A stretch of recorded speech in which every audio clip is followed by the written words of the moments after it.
temperature, a lot of dots, and a great big smile. A great big smile. No school for a few days. You got measles.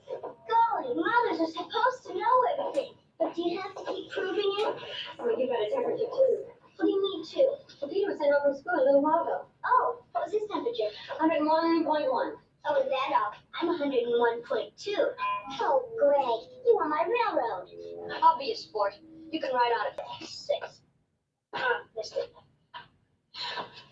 Boy, this is the life, isn't it? Yeah, if you have to get sick, sure can't beat the measles. That's right. No medicine. Inside or out. Like shots, I mean. Don't even mention shots. Yeah.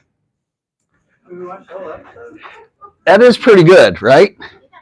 But what stood out to you as you watched that? What did you take away from that? That as we look at that today, we would never even think about having that same conversation. They're very wholesome. They're very wholesome, right? What else? Treating it with medication. They're not treating it with medication. Memories from my childhood. One kid in the neighborhood get measles, and we all had to play at their house the next day. So you had a measles party essentially, Absolutely. right? Yeah. So and chickenpox party was also common back then, right? Very common. They didn't forget about a fever. They didn't forget. And they let the fever go, right? So that's another interesting that I took away from that. Anything else? And they weren't worried about it 101, right? Right. They didn't even bat an eye at it. Anything else? 101, and I'm going to talk about fevers tonight, but 101 is high. You'll feel hot, but it's not dangerous. I would not treat a 101 fever. Anything else? Yes. They just got sent home. Part- They didn't call a parent. They just got sent home. They just got sent home. Yes, exactly right. And even the parents were like, no big deal, right? But today, we had a measles outbreak this year in the last 12 months in a couple areas around the country. And it seemed like a national crisis, right? And it wasn't that big of a deal. And the people that were healthy going into the measles were healthy coming out of the measles. And that was true back then, and it's true today. We've just changed our outlook on what the measles is, right? So today, we think measles is a terrible disease, and it really isn't. So I want to welcome you to tonight's workshop on Bulletproof Your Immune System. I call this your Bulletproof Your Immune System workshop because, as you know, Superman had superpowers. One of those superpowers was that he was bulletproof. But there was also something that would rob him of his superpowers. What was that? Kryptonite. Kryptonite. Everybody knows that Superman would lose his superpowers if he was around kryptonite. Well, there's kryptonite that will rob you of your immune response. And so in tonight's workshop, I'm going to just start out by going over just a general overview of what your immune system is. And then I'm going to talk about 4 things that act like kryptonite towards your immune system. And what do you need to do so that you get rid of that kryptonite and you literally bulletproof your immune system. Because one of the things I've talked about, even with COVID, when COVID hit, that thing was on the news every single night. How many people had it? How many people died? How many people got vaccinated? How many, everything, right? And yet we look at COVID today very differently, don't we? It's not dangerous. But back then, it was much worse back then because we weren't exposed to it. It wasn't a new virus. It was a new strain is what happened, right? And so we didn't have any immunity to it. So we're going to talk about what do you need to do to strengthen your immune system so that you can go into any type of symptom like that so that you can come out of it healthier, all right? So let's talk about the immune system. The first thing we need to realize is the immune system is this complex system of organs, tissues, and cells all working together to protect you against foreign invaders, right? Whether they're germs, whether they're virus, whether they're bacteria, whether they're fungus, whether it's mold, your body's designed to fight those things.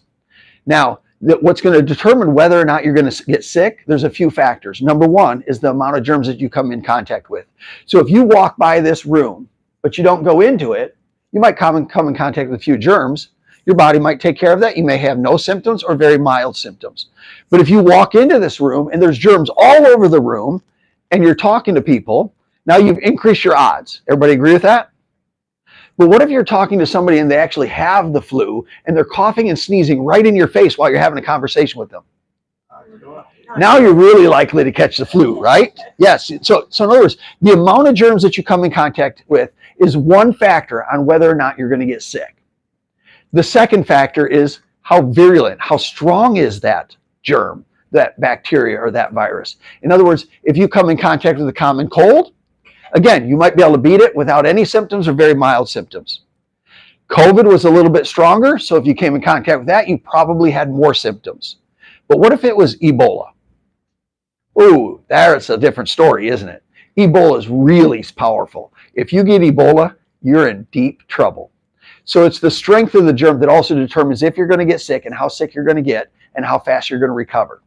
And then the third is the strength of your immune system. And so you have the potential to strengthen your immune system, and the stronger it is, the more likely you are to come out with it. And I want you to think of the immune system like these. Does anybody know what that is? That's an acorn, right? What does the acorn turn into? What type of tree? An oak tree, right? So I was actually at the park yesterday morning. I finished my run. I was at Memorial Beach in Marlboro. The first time I'd ever been there, I figured I'd walk up to the beach and I'd walk around. And I just happened to see a bunch of acorns on the ground. So I picked up a handful of them. So if the acorn turns into an oak tree, I'm going to put them in this jar. And then we're all going to stay here until we see an oak tree. Why won't they become an oak tree? They need water and soil and sunlight. The acorn has the opportunity to be an oak tree, but if and only if the conditions are right. It's the same exact thing with germs. They have the opportunity to cause sickness and disease, but if and only if the conditions are right. So that's what I want you to take away from tonight's workshop. And then I want you to think of one or two things that you're going to do to bulletproof your immune system so that when we go into the cold and flu season, you're ready. Your body can handle it, and you're going to come out of it, the other side of it, without any problems. All right? So I want you to think of the immune system like our national defense. So you guys know that we have multiple different things that are going to help us keep our country safe, right? And so we have all these different armed services. We have the Army, the Navy, the Air Force, and the Marines. Now, each one of those armed services has a single goal: to keep the U.S. safe, right? But they do it in a very different way. That's the exact same thing with your immune system, right? So you have all these different parts of the immune system that have the sole purpose of keeping you healthy, but they all have individual roles. Now, we have the Army, Navy, Air Force, and Marines, but we need to coordinate all the information together. So we also have the Central Intelligence Agency, right? And the job of the Central Intelligence Agency is to monitor the threats around the world and to make sure that the armed forces are ready. Come on in. The armed forces are ready to defend if they need to defend, right? Well, it's the same exact thing with the immune system. And your first line of defense is your skin. So the skin and the mucous membrane stops most germs from coming in. So I want you to think of your skin like the Air Force, or maybe even a missile defense system. We have all these germs around us, right? Does everybody agree there's germs in this room? Yes. We're not all going to get sick, though, are we? Because they can't penetrate the skin. But if there's openings, then we have more likelihood that we're going to get sick. So I have new parents that come in. They say that their child is cutting its first tooth. And I will typically say, that's wonderful. Get ready for their first cold. And they're like, why? What do you mean? And I say, because the job of the skin and the mucous membranes was to keep the germs out. They just broke the barrier. And that's when they'll often get sick for the first times, right? So now the skin is the first line of defense. What happens, though, if the germs get on the inside? Well, now we need boots on the ground. So that's the immune system. That's the white blood cells of your immune system. And so you guys have probably heard of T cells and B cells. T cells come from the thymus gland. B cells come from the bone marrow. The T cells and the B cells are also broken down, so there's different types of white blood cells. There's neutrophils. They kill bacteria. They can't destroy viruses. They're not designed to. So the neutrophils will kill the bacteria. Eosinophils kill parasites. They also kill cancer. So you guys have white blood cells of your immune system that are designed to kill cancer cells. And what most people don't know is that every person on the planet, from the smallest baby to the oldest adult, has precancerous cells. But we don't all get full-blown cancer because it's the job of the eosinophils to recognize those cancer cells, those precancer cells, as malfunctioning cells. And then they're sent there to destroy it. So when they're strong, we beat cancer. Then the lymphocytes help fight viruses, and then they produce antibodies. So if you come in contact with a virus, so let's say it's a cold virus, COVID was a virus, right? So if you come in contact with COVID and COVID gets on the inside, it's the job of the lymphocytes to help fight the virus. But then it also produces antibodies. And antibodies float around through your bloodstream looking for the foreign invaders that they've seen before, right? So if I come in contact with chickenpox, how many got chickenpox as a child?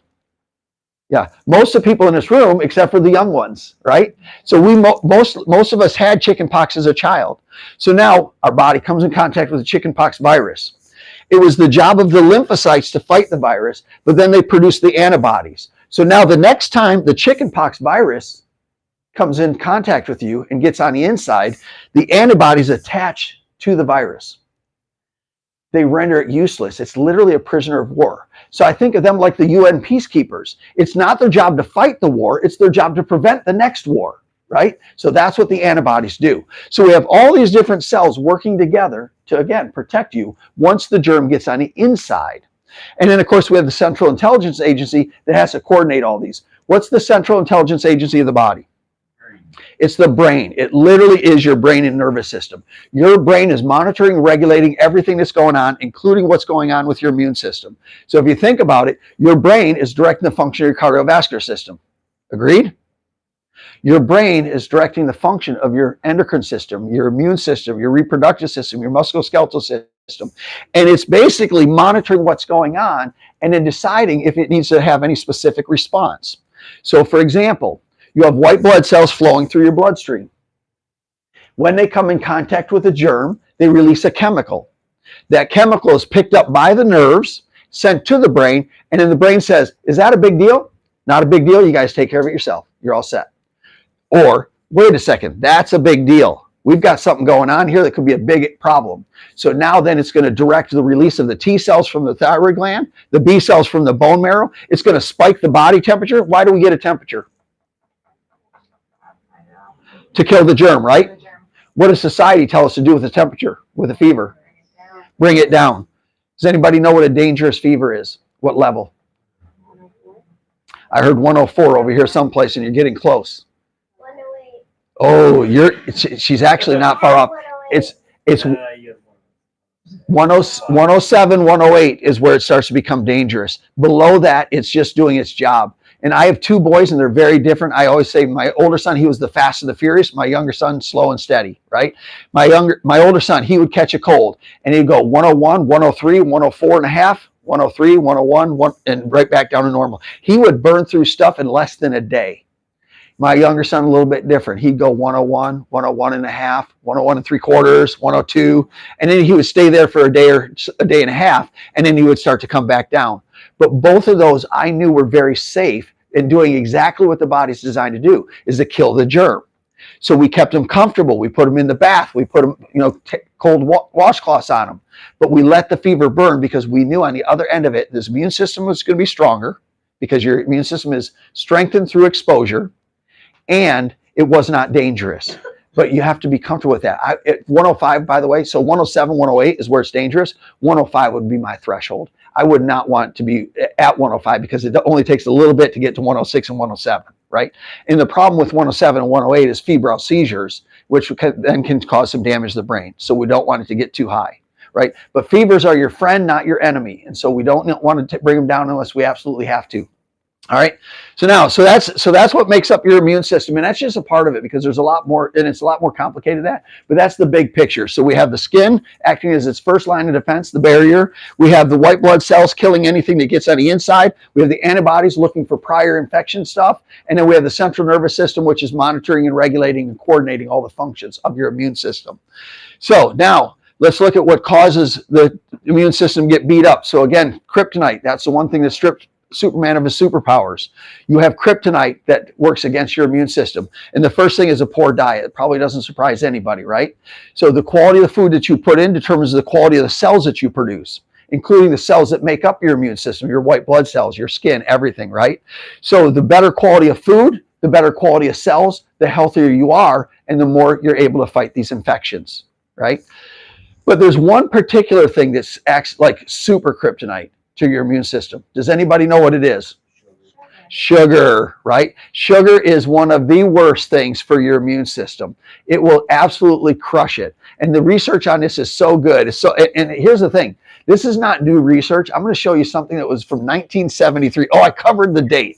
Trust me, it's 1973. right? So this is not new research. This has been out for a long time.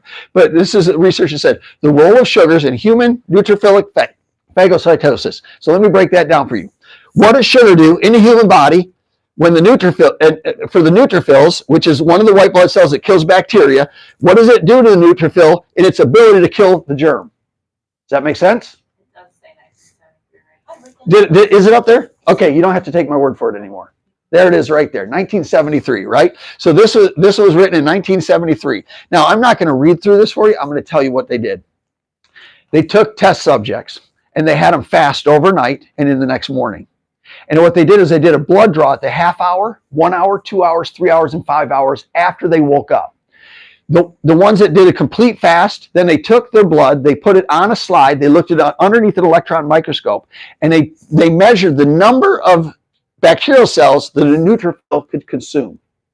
Okay, so now they're looking under the microscope, they're looking at this neutrophil, and they're saying there's 1, there's 2, there's 3, there's 4. How many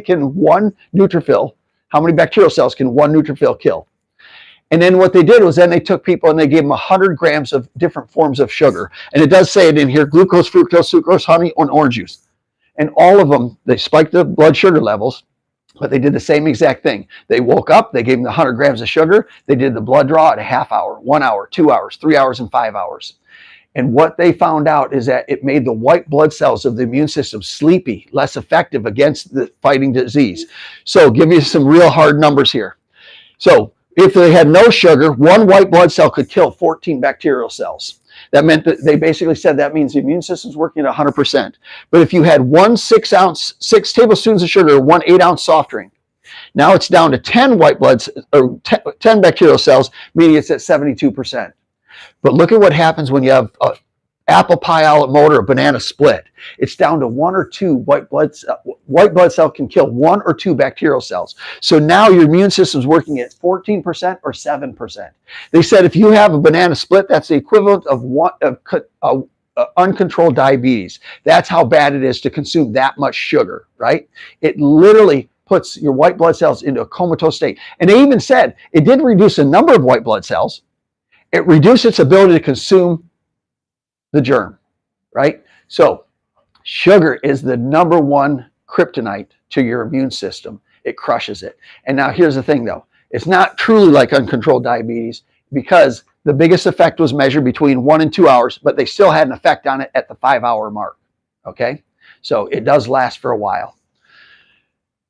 So how do you bulletproof it? Obviously, we need to eat well. And this is not a nutrition workshop. I have a whole nutrition workshop, but obviously we need to eat whole foods, fruits, vegetables, beans, nuts, seeds, clean meats, clean foods, right? And that's going to build the healthy white blood cells. But at the same time, we want to make sure that we support our immune system if we're ever sick. So if I'm sick, I'm going to ramp up my vitamin C, vitamin D, omega-3s, ginger, garlic. And it's great because Stephanie's in the room. But how often do we do this stuff? All the time. Like we're literally, anytime that anybody's sick, it's like, okay, and I'm so grateful because my staff actually brings it to me. They're like, here you go, Dr. Meininger. And I just have, and I don't even ask them what's in it because I already know it's going to be one of these, right? So it's that good. But here's the thing. Vitamin C, the RDA is 80 milligrams. If you're sick, you want like 6,000 milligrams, right? You don't want 80 milligrams. You want like 6,000. So what you do is you do 2,000 for breakfast, lunch, and dinner. There's your 6,000. Vitamin C, antimicrobial, antibacterial, help you fight it faster. Same with vitamin D. RDA is 600 international units. I'm going to recommend 6,000 again for that. 2,000, breakfast, lunch, and dinner. Now here's the deal. You're only going to do it for a short period of time. You're doing it for 2 days, maybe 3 at the most, where you're ramping it up to these levels, right? And the good news about vitamin C is that it is water soluble, meaning that if your body doesn't need it, you just pee it out.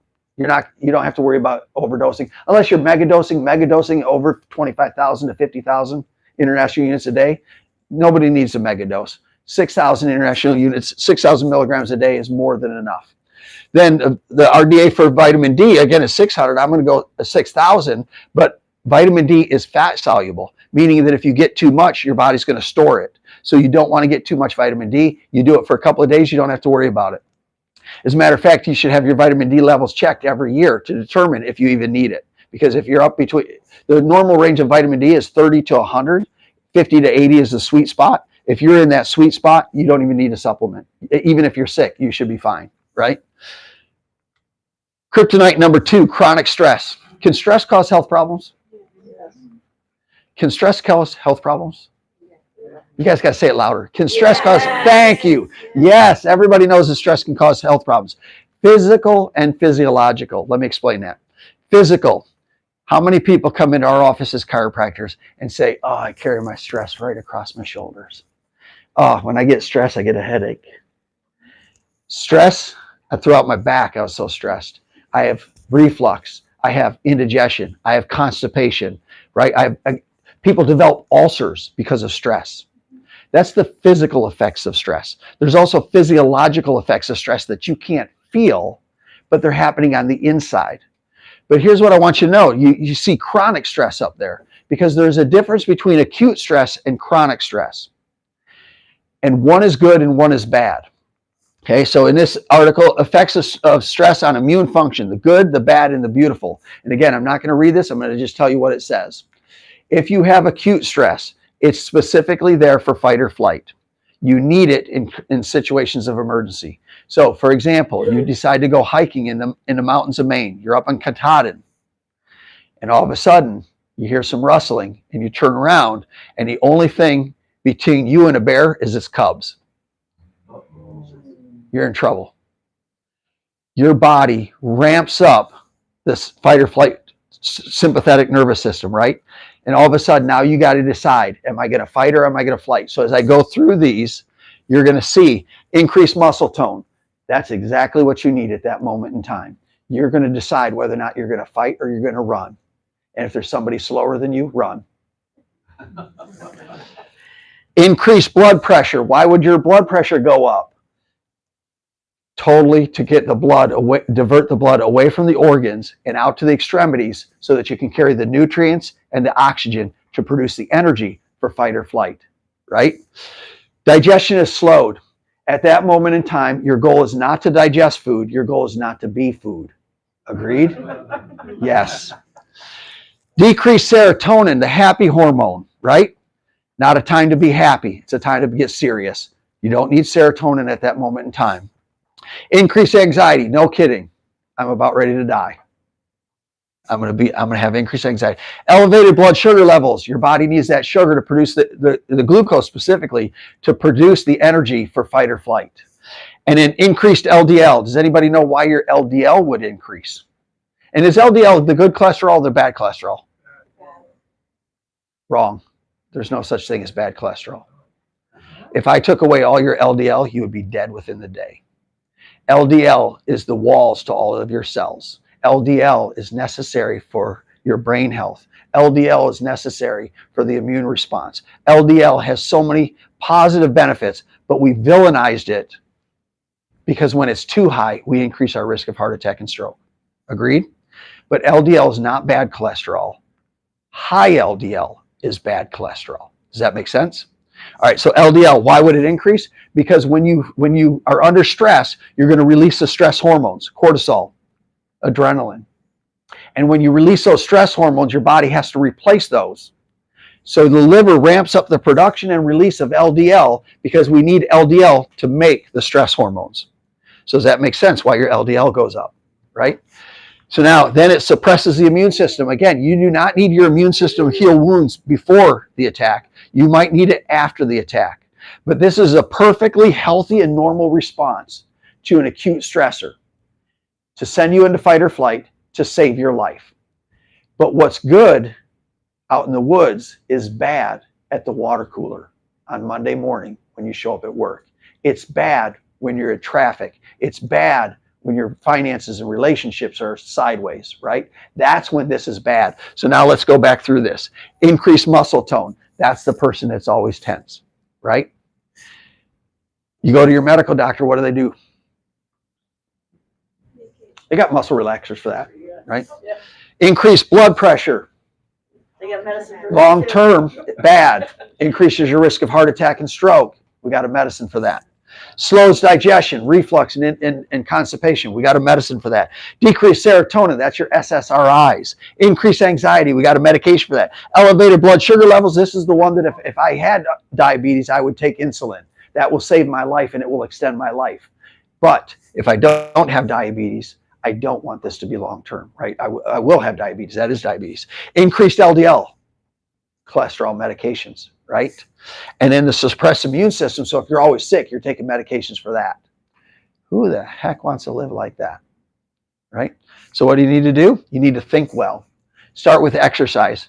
If you exercise on a regular basis, you decrease your stress, you decrease your anxiety. As a matter of fact, they showed, and this is research within the last 5 years, that exercise is just as good as 2 medications for depression. They literally showed it in the studies, right?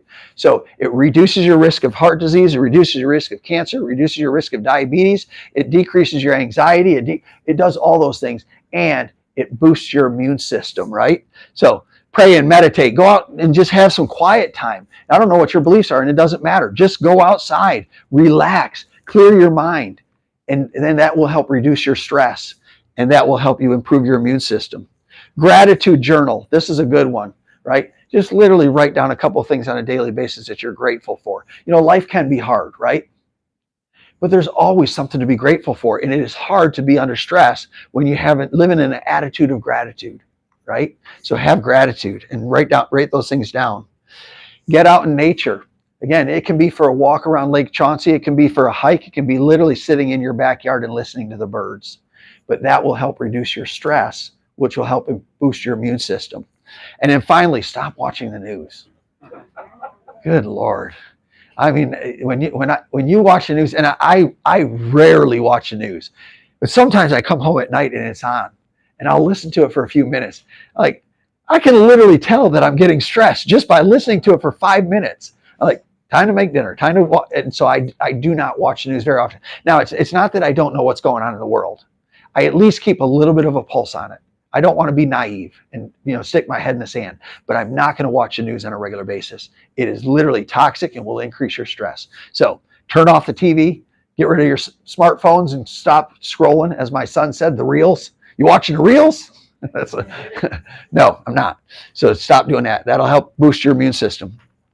Sedentary lifestyle. Boy, oh boy, this is a big one too, right? So if we have a sedentary lifestyle, that acts as kryptonite towards our immune system as well. And this is well documented. We know that when we exercise, I already said all the things it does, right? It decreases your blood pressure, decreases your LDLs, increases your HDLs, does all the things that we need to do to be healthy. But when we look at it, it's pretty straightforward here. And there's a lot of research on this. I just pulled out some of the things just literally from ChatGPT. I was like, give me a couple of them, right? So increase immune cell circulation. Exercise causes a temporary flood of immune cells like neutrophils and natural killer cells into the bloodstream. So that's the one thing that it does. And they backed it up with the study itself. I just didn't put it on here, but it's all in there. You can just ChatGPT it yourself. Anti-inflammatory effect. Exercise can promote an anti-inflammatory state in the body, which helps to regulate the immune system and protect against chronic disease. That's what I want. Improved immune memory. Regular exercise can lead to enhanced immune responses to improve the body's ability to remember and fight off future infections. Pretty cool. Exercise is doing that too. But here's something you also need to know. While regular exercise is beneficial, very long and intense workouts can lead to temporary acute suppression of the immune function for up to 24 hours. So if you're going to go and do a marathon, or if you're going to go and do an Ironman, just understand that you are susceptible for the next 24 hours because you beat your body up a little bit too much, and now the immune system is under stress, okay? But that's extreme exercise. That's not regular exercise. So unless you're going to do those things, don't worry about it. But do know that extreme exercise can actually beat it up, but it only beats it up for a day. And I personally can attest to that. I've run 6. Actually, I started 7 marathons. I finished 6.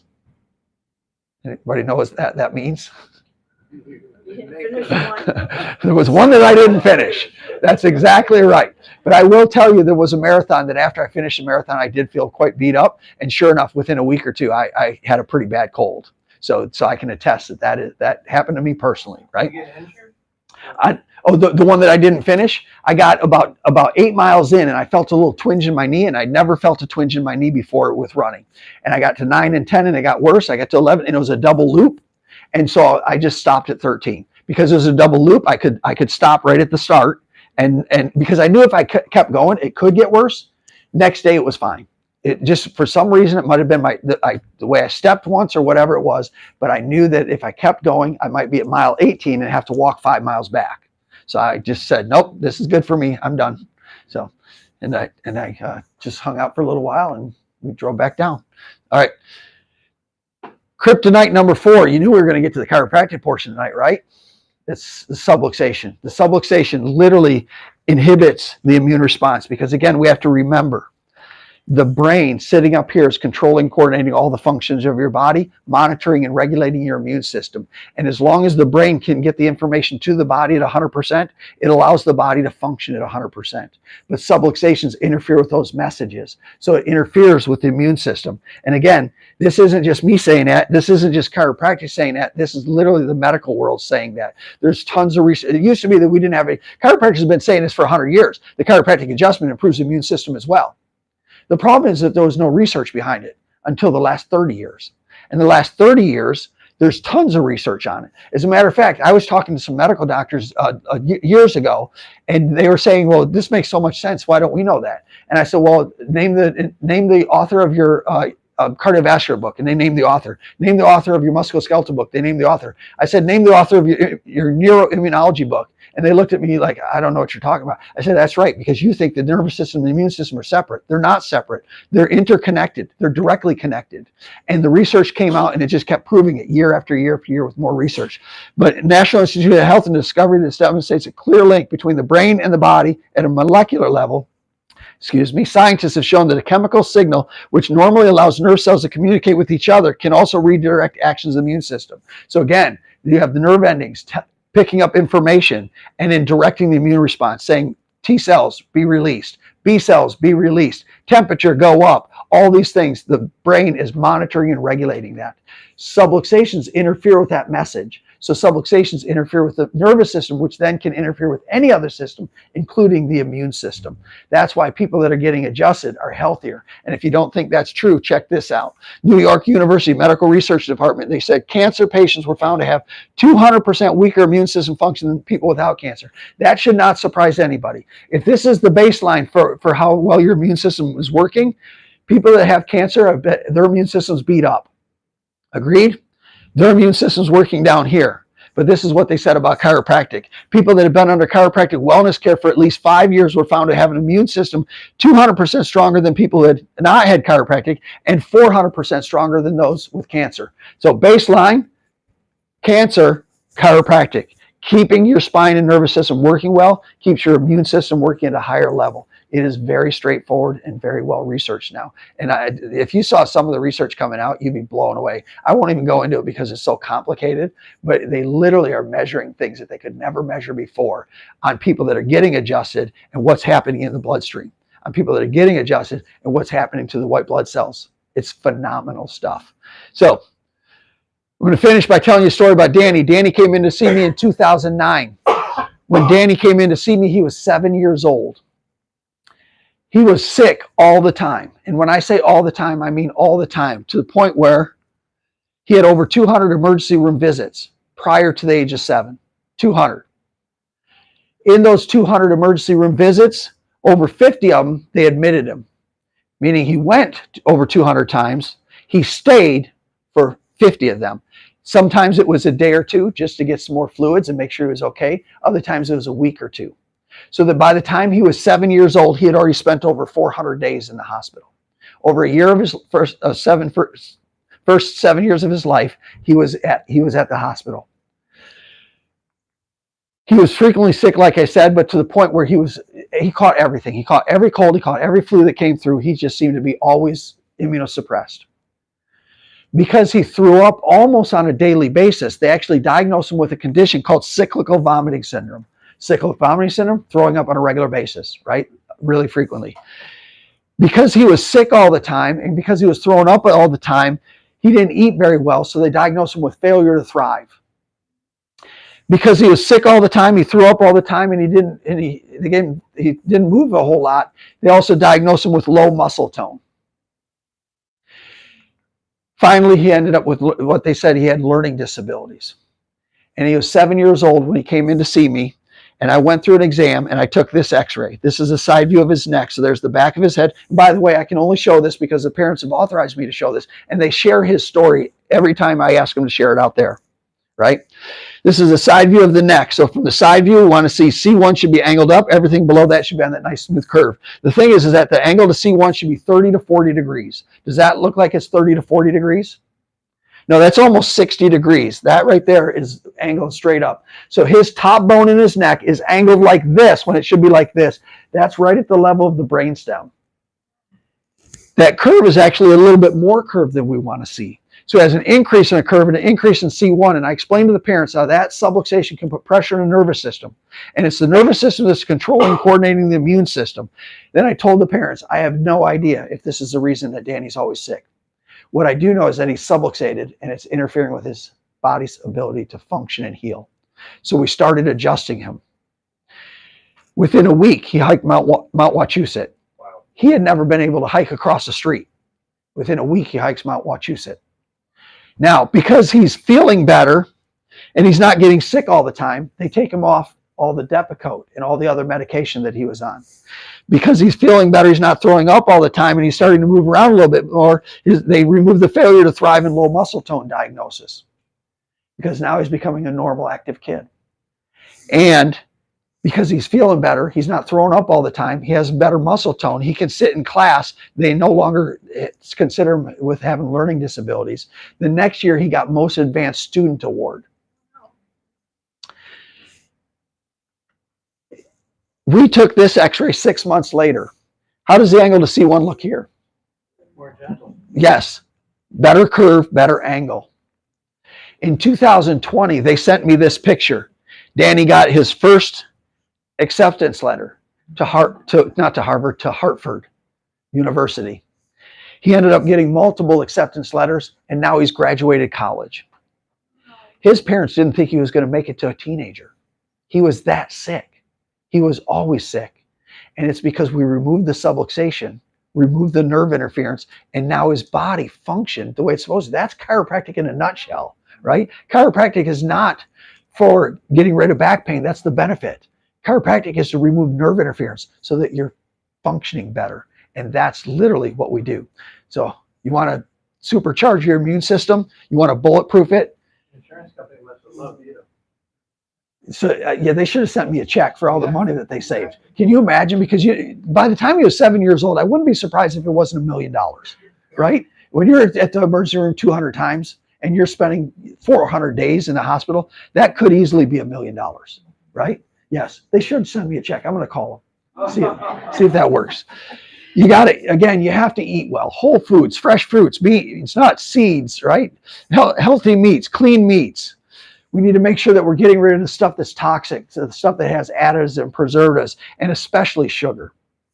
We need to think well, right? So remove the things that are creating stress in our lives by having quiet time, prayer time, meditation time, get outdoors, turn off the TV. Those are the types of things that are going to help you think well. We need to move well. We need to exercise. The more you move, the healthier you are, until you get to a certain point where, again, I call the ultra marathoners and those guys crazy only because I've never done one. But the point is that just because it's another level. But if you do the extreme stuff, just understand your immune system is going to be beat up for about 24 hours. But it doesn't mean that you can't do it. Right? And then again, stay adjusted. You're going to be healthier your whole life. So if you guys have questions, you can stick around. But I thank you guys for being here. I hope you took something away from it that you're going to change. God bless. Good night. Thank you.